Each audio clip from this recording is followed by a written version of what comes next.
Всем ассаламу алейкум, друзья! Сегодня мы вместе с вами отправимся в одно из самых красивейших мест Чеченской Республики – горное селение Шарой. Это место интересно не только своей историей и живописными видами вокруг, но и атмосферой, которая там царит.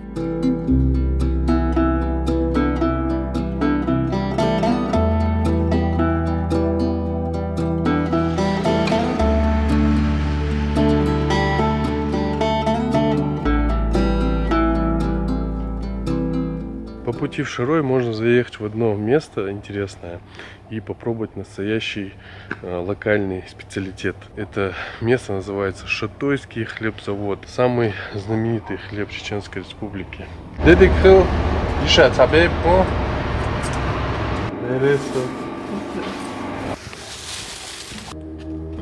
Пробуем настоящий вкуснейший горный хлеб. Это просто... Ребята, вы не представляете, насколько это вкусно. Стоит всего 25 рублей.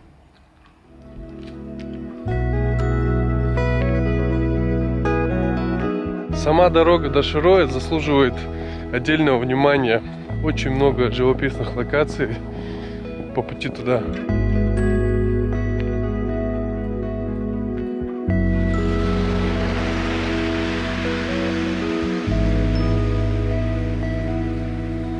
Мы уже подбираемся к Шаройскому району. Здесь у дороги есть такие две мечети, где можно помолиться, остановиться. И тут есть очень вкусный родник. Сейчас попробуем там водички. Смотрите еще, обратите внимание, какой шикарный здесь асфальт. Это значит, что вы можете доехать до Шароя на любом автомобиле.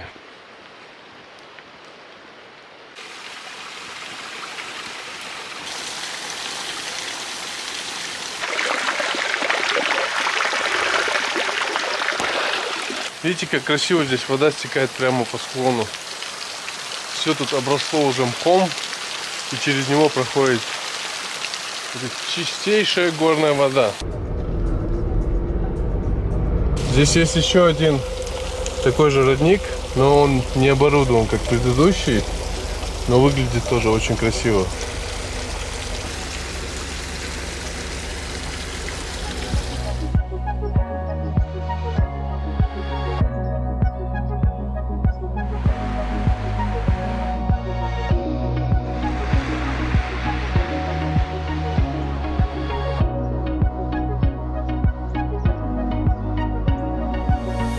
Дорога, по которой мы едем, проходит вдоль ущелья, а внизу протекает река Шаро-Аргун. Как же здесь красиво! Только посмотрите на эти виды.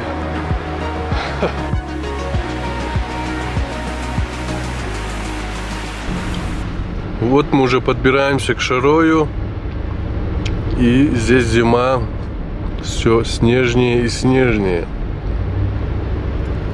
Деревьев больше на склонах.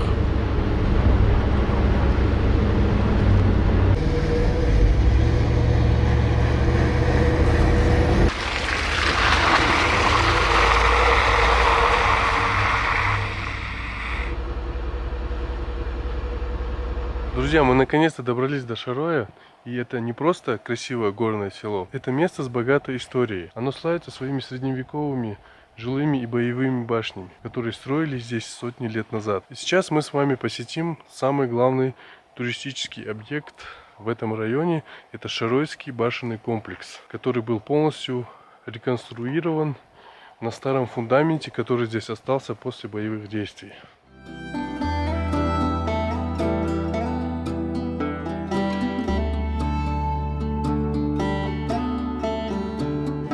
В этой комнате собраны предметы старинные, которые здесь в округе нашли. Комната как бы никак не обустроена, но здесь можно посмотреть предметы старинной утвари. Это место сейчас по сути является музеем. Здесь можно посмотреть, как примерно раньше здесь все было устроено. Залезть на башню и побывать в жилой башне, посмотреть, как там все было обустроено. Я сейчас встретил своего друга, который живет в этом селе. Его зовут Ахмад, он нам проведет небольшую экскурсию. по этому селу и расскажет немного о нем и как здесь живут люди. Как видите, вот эти двери в башне, они маленькие бывают, низкого роста, чтобы ты заходишь только нагнувшись. Эти двери сделали такими маленькими в целях защиты, когда шли боевые действия, чтобы выбить или зайти было посложнее, чтобы враг резко не смог зайти. Вот раньше жилище выглядело таким образом. Это была одна большая комната, в которой находилась и обеденная зона, и спальная зона, и печка, где стояла. Вот она, кстати, стоит, сейчас мы покажем. Просто занавеской делали перегородку и жили вот в такой большой комнате. Вся семья жила. Хочу вам показать одно интересное приспособление детское. Это качалка деревянная. По-чеченски называется ага. Мне вот интересно всегда было, у других народов есть что-то похожее? Если есть, напишите об этом в комментариях. Ребенок, когда маленький, когда совсем младенец, его кладут сюда, закрепляют вот таким образом, чтобы он не лежал прямой и неподвижный. И таким образом его качают, и он засыпает. И еще в детстве, я помню, часто говорили, что это полезно для младенца, когда он именно в таком выпрямленном состоянии, неподвижном, спит. Не знаю, насколько это правда. Раньше люди жили в этом крепости. Основной народ находился здесь. Когда народа становилось побольше, они разъезжались по хуторам, то в ту сторону, то в ту сторону. Но эта башня, она очень древняя. Первая башня не меньше 800 лет. Остальные были разрушены почти до основания, но эта башня до сих пор стоит. Ну, эта башня, боевая башня, эта крепость полностью была окружена стеной. Вокруг этой башни были и стены. Внутри проводилось с самого верха горы, оттуда провели воду, здесь и вода, и все было. Сейчас просто вот это тоже, как дороги, они чуть расширили, но раньше они поуже были, эти дороги тоже, потому что она густо заселенная была, эта крепость. Но именно в этом крепости сколько жили, не знаем, но старики говорят, до выселения, говорят, в этом селении было около 1000 семей. Это как по-чеченски говорят, цазер курхилла, имеется в виду, дым шла из 1000 домов, имеется в виду. А сейчас сколько здесь живет? Ну, сейчас уже здесь где-то 30-35 домов, семей здесь сейчас осталось. В этой крепости еще тогда тоже находился мечеть, вот этот мечеть. Восстановили после войны тоже, сейчас недавно, когда восстанавливали. На том же месте, да? Да, на том же, где основано было, там же восстановили. Сейчас мы с вами поднимемся на одну из башен, которая выполняла сторожевые функции. Посмотрим, какой с нее невероятный обзор открывается на эту местность вокруг.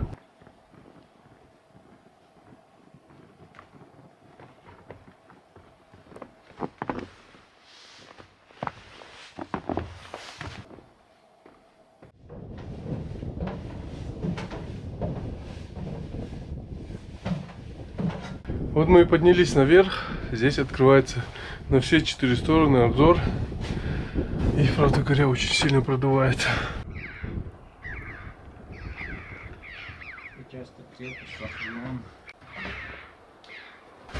Здесь находился патруль. Они могли с легкостью обнаружить неприятеля, который подходит к крепости, потому что здесь отчетливо все просматривается на многие километры вперед. Вон, видишь, вдали кучка камней, приблизь, увидишь. Это камни, когда раньше огороды пахали, то, что камень выходит наружу, они вот этот камень собирали, и годами такие огромные камни собрались, и такие огромные кучи там образовались.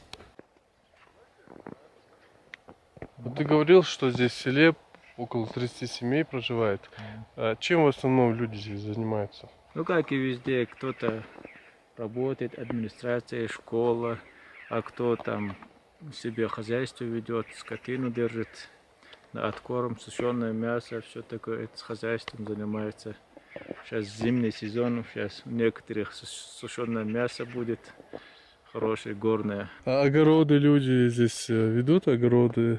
Раньше, выращивают что-то?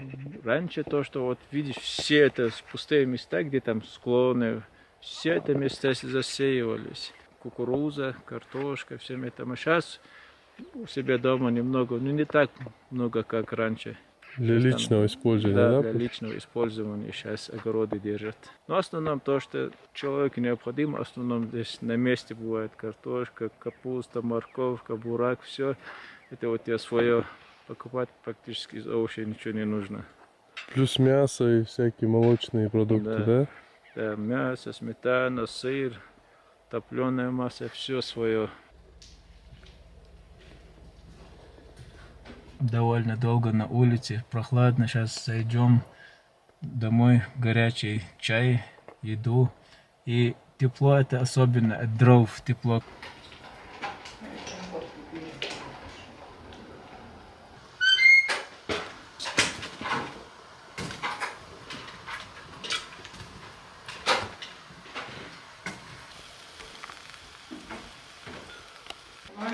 Чеченская национальная кухня заслуживает особого внимания к себе.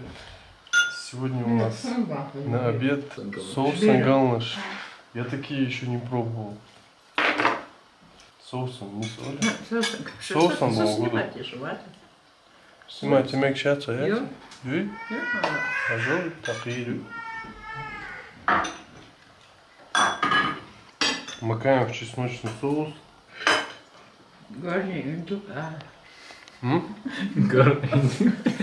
Ой, Лера. А, вот это мясо местной индейки. Индюшатина, Оля, правильно?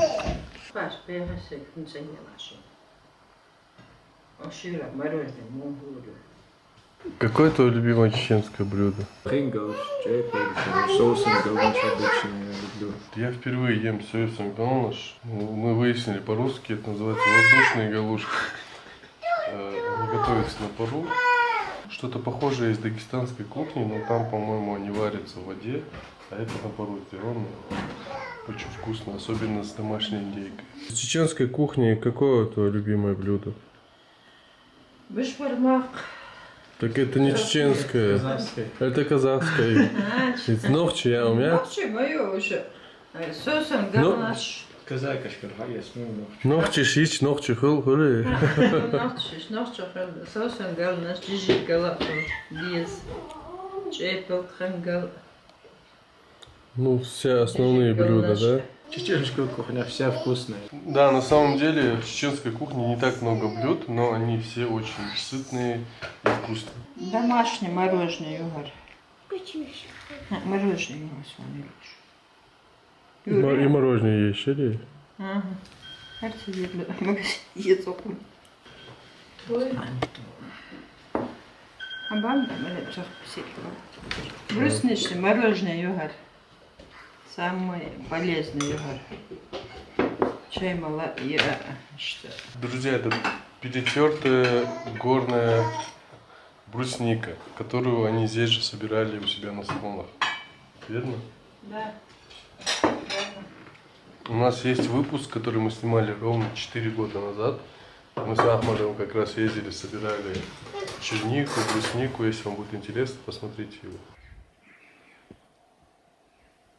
Мне сейчас в октябре исполнилось 35. Ты всю жизнь здесь живешь, да? Ну, в основном, да, там по учебе разъезжаю, было понемногу разъехать там, по учебе, а так в основном здесь. Никуда переехать у тебя никогда желания не возникало? Может, планируешь что-то в дальнейшем где-то в другом месте жить? Или ты как бы собираешься здесь и тебе нравится тут? Ну, переехать пока у меня желания нет, тут хочу остаться здесь, как говорится, чтобы где родина, очаг не потух. Чем здесь и так людей мало, кто уезжает, уезжает, если все уедут в этом селе, как заброшенном село, редко можно будет приехать. Поэтому здесь то, что остались люди, хоть и сложно, хоть и трудно, живут, но красиво в основном здесь. Да, друзья, с этим не поспоришь. Виды вокруг просто завораживающие. Просто сейчас немножко туман опустился, и мы немного потеряли из виду наши пейзажи. Но вы, если так можно выразиться, послушайте вот эту тишину, которая здесь стоит. Тишина, спокойствие, какая-то особенная атмосфера здесь. Одно удовольствие сюда приезжать, здесь находиться. Я вам всем настоятельно рекомендую посетить Шарой, если вы этого еще не сделали. Вон там где-то 1,5 километра внизу река Аргун находится. Иногда эта речка бывает слышно. Здесь так тихо бывает, что это 1,5 километра речка как течет, ты слышишь. Все, уже почти вечер и рабочую форму уже пора надеть. Что будешь делать? Сейчас немного дров нарубить на вечер. Скотину сено дать. Одному, который дома оставил, им немного воды дать.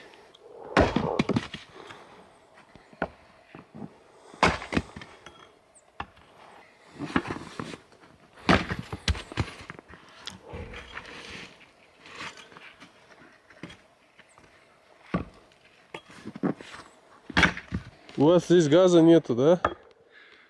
Газа нету, пока не провели.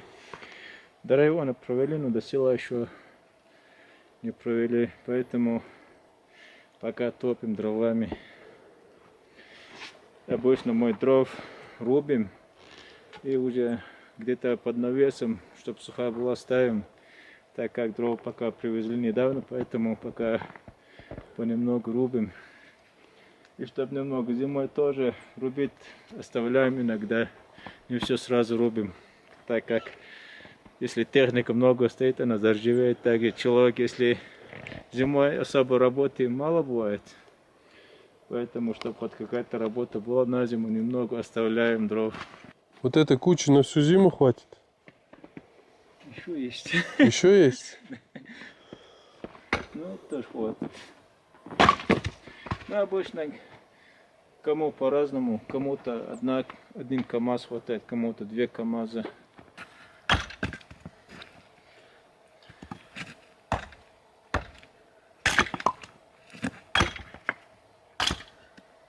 Ни в коем случае не повторяйте этого.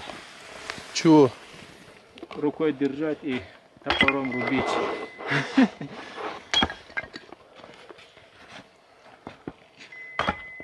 То можете без пальцев остаться. Погода вон как сильно изменилась. Снега, вон видите, какими крупными хлопьями идет. И туманом все затянуло. Еще атмосфернее стало, чем было.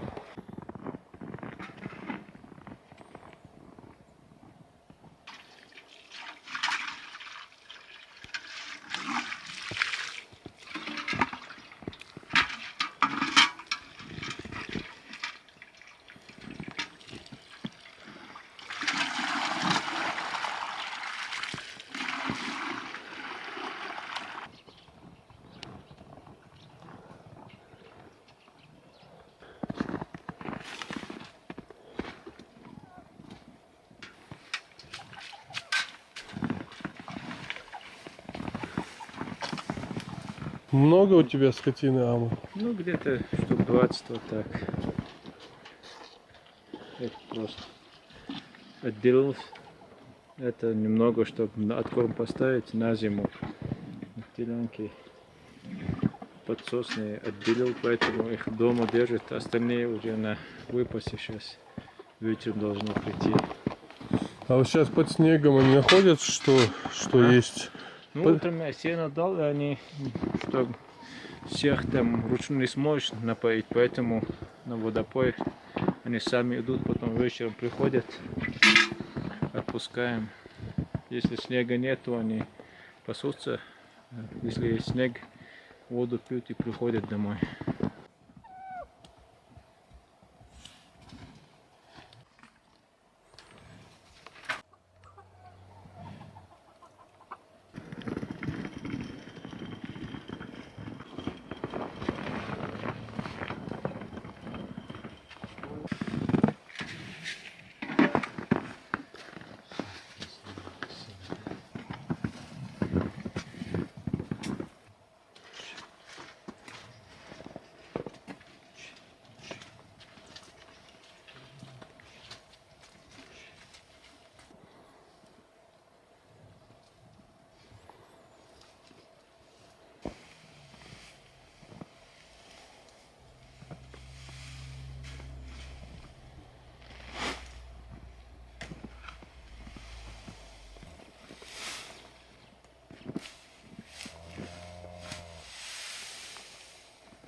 Обычно сено сейчас недавно закончили, тоже возить домой.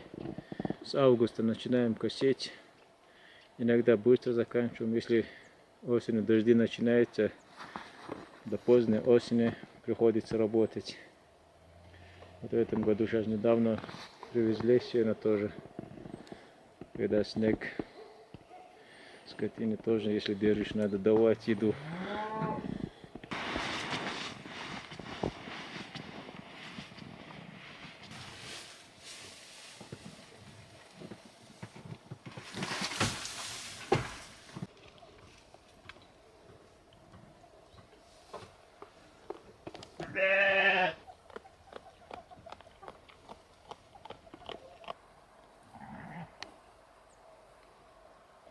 Ждем сейчас скотину.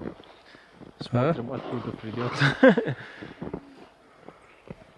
На выпасе. Что Водопой где? Вон там корыто, видишь, стоит. А, Потом они отсюда сами идут, то, что находят, едят, и вечером, когда приходят, сено даем. такие, друзья, здесь просторы. Вот коровы тоже с видом на башню живут здесь в красивом месте. Люди в Шарое продолжают жить так же, как когда-то жили их предки. Занимаются скотоводством, земледелием, пытаются сохранить чеченские традиции.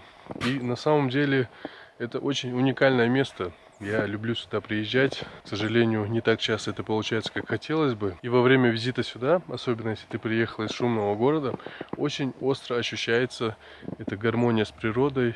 Вот эта тишина, которая здесь есть, спокойствие. Это на самом деле очень ценно в наше время. Поэтому приезжайте сюда, чтобы увидеть все своими глазами. А у меня на этом все. Друзья, обязательно поставьте лайк на это видео, если оно вам понравилось. Делитесь своим впечатлением в комментариях и увидимся в новом выпуске.